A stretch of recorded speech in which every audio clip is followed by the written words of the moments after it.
these type of programs in place in the beginning. If the equal playing field was established and we were operating in those terms, then all of these things will be for naught. And I think when you try to start from day one or from now and move forward and say we don't need it anymore, I think that's a bit naive.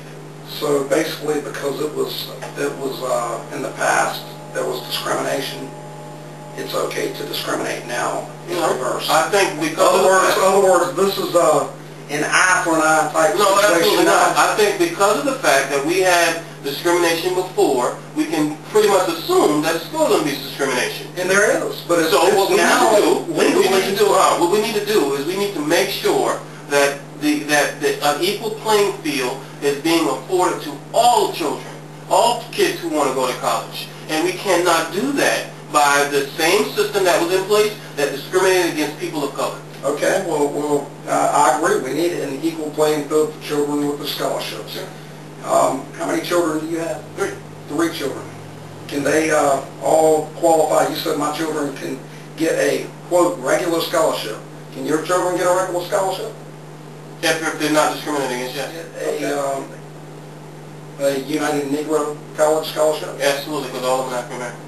Okay. Well, mine can get a regular scholarship. There you go.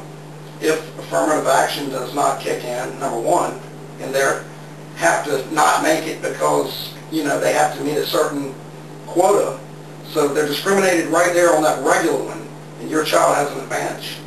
And then there's, as I stated earlier, there's no chance in hell that they're going to get a United Negro scholarship, college scholarship. So Craig, let me just finish. It was wrong when racism existed, the way it existed. The slavery was wrong back then of the country. It was horrendous, and it was wrong then. And thank goodness for many great leaders ending racism as we knew it then, because it was horrendous then. There's not a comparison. I'm not saying I feel is discriminated against is what our grandparents, your grandparents went through, because I don't. I'm just saying, there's no way. I can drink out of any fountain I want, ride anywhere on any bus I want. And you always could. And always could. And you always could. We're younger than the people that went through the pure hell, and they did go through hell. But because they went through that hell, and they fought for even ground, which they should and they deserve it, but that does not make it right to make the playing field unlevel. And it's just, it sucks for people like me that grew up without the major discrimination against black people or anybody. And we're now discriminated against. But they're scared to say it because they're fear being labeled. All right, two things. All right, you said, and I believe because I know your daughter is very smart. I've spoken to her before. She's an A student. When you're talking about affirmative action, and you're talking about the scholarships, and you're talking about your daughter being knocked out, this affirmative action applies to like 10% of the scholarships that are given out from a college. You're talking about a small percentage opposed to 100%. So your daughter has the opportunity for 90% at an A to get a scholarship. And that is the discrimination part. That's the racism part. All right. 10% is blocked out for people of color to get that opportunity. opportunity. The people of color has the chance for that 90% too, based on grades and everything. Well, you're forgetting that in that 90%, there's racism there. There's discrimination there. So the government or some type of body that's trying to equal the playing field says that we need to have 10% that's dedicated towards giving scholarships to people of color. How do we know there's racism there now? What do you mean? Because look at the admission into college. You mean to tell me that all of those kids that have all of those good grades in school are not getting in because they don't have good grades? They are. And there's no way for us to follow up and see if they're on or not. And I know we don't have the stats in front of us. We don't, and that's But we need to. it's something we should pull up in the future conversation. Okay. And I would be interested to see the actual stats of applications.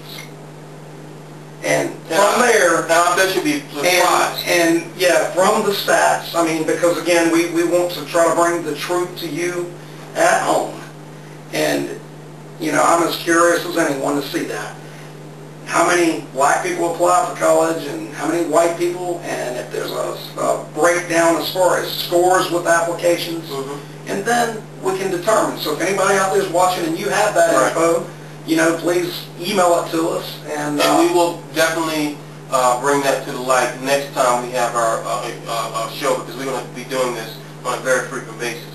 So again, the 90% is what your daughter can absolutely qualify for.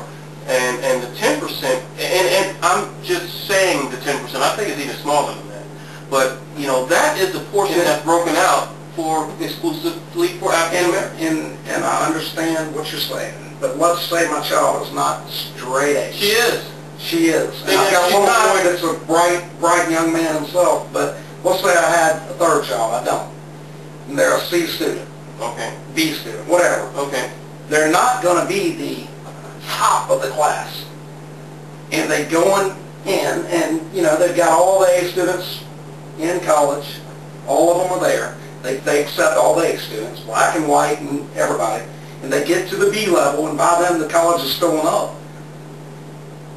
My C student child could be knocked out because he's white, and that's racism. He's not being knocked out because he's white. He's knocked out because he's a C student. That's why he's being knocked out. So what you would have to do is you would have to make sure that your child is not a C student. Just like I have to. I have to make sure that CJ, China, and Brianna get to their books and do their work as they're supposed to do. And then hopefully, if they don't get in the 90%, which is a chance that they won't, we can have either through my savings or through the 10% that, and I'm using the 10% again as an example, that they will get the college funds through that. Again, we still are in the position. We really got to check this. We're in a position where we're starting from today, moving forward, and looking at how to rectify that. You cannot do that without looking at the past. But Craig, Let me tell you why. I'm alive today. Well, let me tell you why we got to. I didn't own a slave, and you own one. I'm not, but let me tell you why we got to do that.